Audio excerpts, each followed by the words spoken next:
आप देख रहे हैं यूनिवर्सल न्यूज टुडे।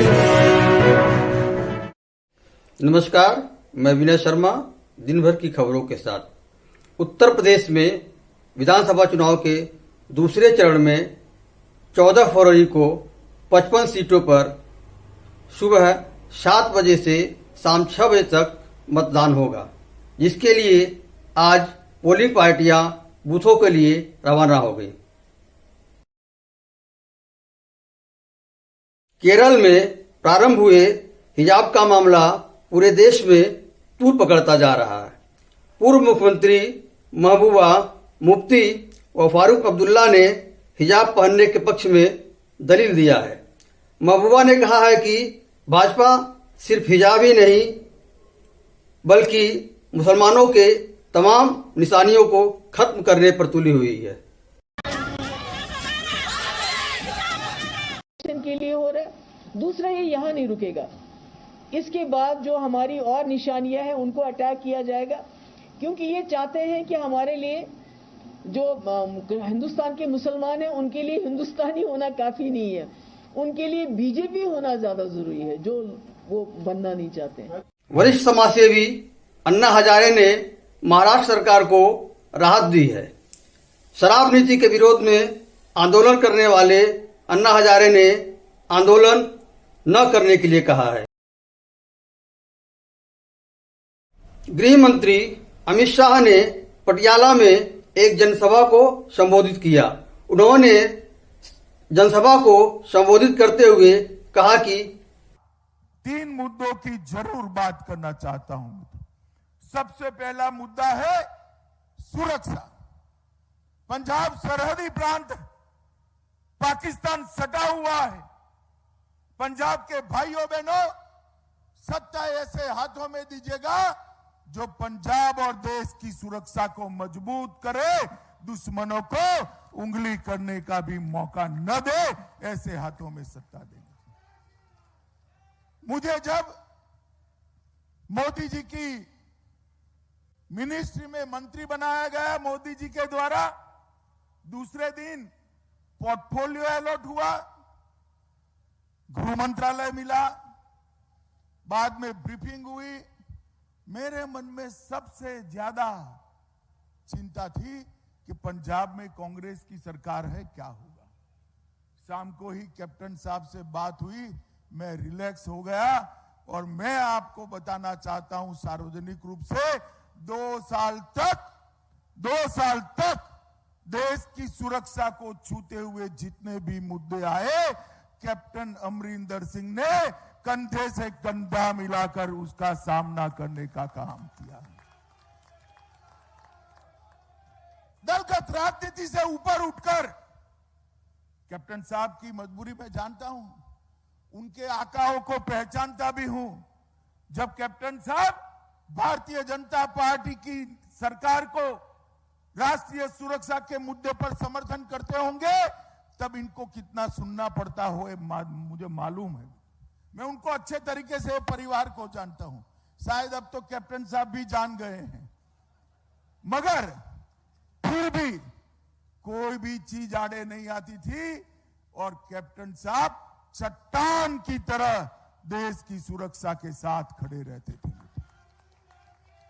आज यहां पर मोदी जी के नेतृत्व में एक ऐसी सरकार बनानी चाहिए जो सरकार पंजाब के अंदर, न केवल पंजाब, पूरे भारत की सुरक्षा की चिंता करे और दुश्मनों को कभी भनक भी न लगे, स्वप्न भी न आए कि पंजाब में हम कुछ कर सकते हैं, पंजाब में फिर से आतंकवाद खड़ा हो सकता है। मित्रों, सबसे बड़ी जरूरियात ऐसी सरकार बनानी। मैं ज्यादा कहना नहीं चाहता।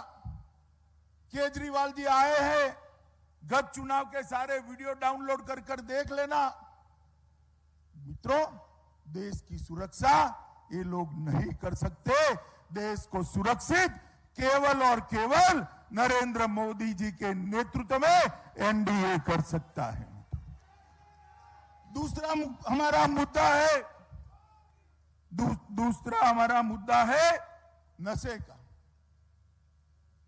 मैं पंजाब की माताओं को, पंजाब की बहनों को हृदय से अपील करने आया हूं, हमारी नई पीढ़ी को, हमारी युवा पीढ़ी को नशे से मुक्त करना चाहते हो तो एक मौका नरेंद्र मोदी जी को दे दो। मैं वादा कर चाहता हूं 5 साल में पंजाब को नशा मुक्त कर दूंगा। मित्रों, पंजाब को नशे से मुख्यमंत्री योगी आदित्यनाथ ने औरैया में एक जनसभा को संबोधित किया। जनसभा को संबोधित करते हुए उन्होंने कहा कि और कोरोना महामारी है, फ्री में टेस्ट, फ्री में उपचार, फ्री में वैक्सीन। कितने लोगों ने वैक्सीन ले ली है? अभिनंदन आपका।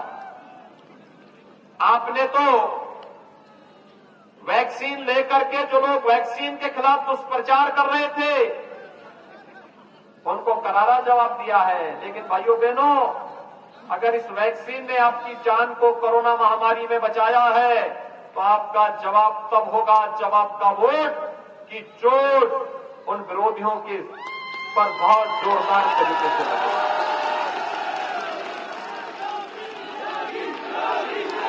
कोरोना कालखंड में फ्री में वैक्सीन, सबको वैक्सीन है ना। और तो डबल इंजन की सरकार है। प्रदेश में हर गरीब को फ्री में 2 बार राशन मिल रहा है ना, महीने में 2 बार। डबल इंजन की सरकार है, डबल डोज राशन की। 15 करोड़ गरीबों को फ्री में राशन उपलब्ध कराया जा रहा है। सहमत है ना? और भाइयों बहनों, मैं आप सबका यही आह्वान करने के लिए आया हूं। ये राशन का, ये मेडिकल कॉलेज का, ये एक्सप्रेसवे का, ये डिफेंस कॉरिडोर का, ये जो बिजली है, ये सड़क बन रही है, ये पहले की सरकारें भी कर सकती थी लेकिन नहीं की। क्योंकि पहले विकास का ये पैसा, गरीब कल्याण का ये पैसा इत्र वाले मित्र के घर में चला जाता था। कहां जाता था? और इसीलिए तो हमने एक हाथ में विकास की छड़ी पकड़ी और दूसरे हाथ में बुलडोजर का लीवर भी पकड़ करके हमको एक साथ लेकर चल रहे हैं। विकास प्रदेश का, गरीब के कल्याण का, बेटियों की सुरक्षा का, और बुलडोजर माफियाओं की छाती पे चढ़ाने का और उनके अवैध कमाई को जब्त करने का एक माध्यम बनेगा। आप सहमत हैं? सभी लोग सहमत हैं? मैं आपसे आश्वस्त होकर के जाऊं ना, मैं सभी बुलडोजर को मरम्मत करने के लिए भेज दूं 10 मार्च के बाद, जिससे फिर से इनका उपयोग कर सकूं कायदे से। सभी लोग सहमत हैं? तो मैं आपकी बात को मानता हूं। चुनाव के दिन 20 फरवरी को पहला काम क्या होना है? पहला काम मतदान का। सपा मुखिया पूर्व मुख्यमंत्री अखिलेश यादव ने एटा के एक जनसभा में कहा कि कासगंज, एटा, फिरोजाबाद में यह घर का चुनाव है। भाजपा वाले यहां आने से पहले सोचेंगे। राहुल गांधी ने ट्वीट कर कहा कि मोदी काल में अब तक 5,35,000 करोड़ बैंक फ्रॉड हो चुके हैं। देश में अब तक 75 वर्षों का इतना बड़ा घोटाला नहीं हुआ है। कांग्रेस नेता नसीमुद्दीन सिद्दीकी ने महुआ में एक जनसभा को संबोधित किया। जनसभा में उन्होंने भाजपा पर निशाना साधा। उन्होंने कहा कि मोदी नमस्ते ट्रंप करके कोरोना को भारत में बुला लिए। गोरखपुर के चौरी चौरा क्षेत्र में 2 स्थानों पर चोरों ने हाथ साफ किया। पहली घटना थाने से लगभग 50 कदम दूर रिटायर्ड पुलिसकर्मी भुवनेश वर्मा के घर की है। बताया जाता है कि वह अपने घर में ताला बंद करके अपने गांव बलिया चले गए थे। चोरों ने ताला तोड़कर लगभग 8 लाख के जेवर चुरा लिए। दूसरी घटना गोनर बिशुनपुर की बताई जाती है, जहां पर एक ज्वेलरी की दुकान में चोरों ने ताला तोड़कर 18 लाख के आभूषण की चोरी की है। पुलिस ने दोनों मामलों में प्राथमिकी दर्ज कर विवेचना कर रही है। हमारे गोला तहसील प्रभारी के अनुसार विधानसभा चुनाव आचार संहिता के अनुपालन में पर्यवेक्षक राजेश कुमार एसआई जयराम यादव हमराही पुलिस के सहयोग से रविवार को सघन वाहन चेकिंग किया।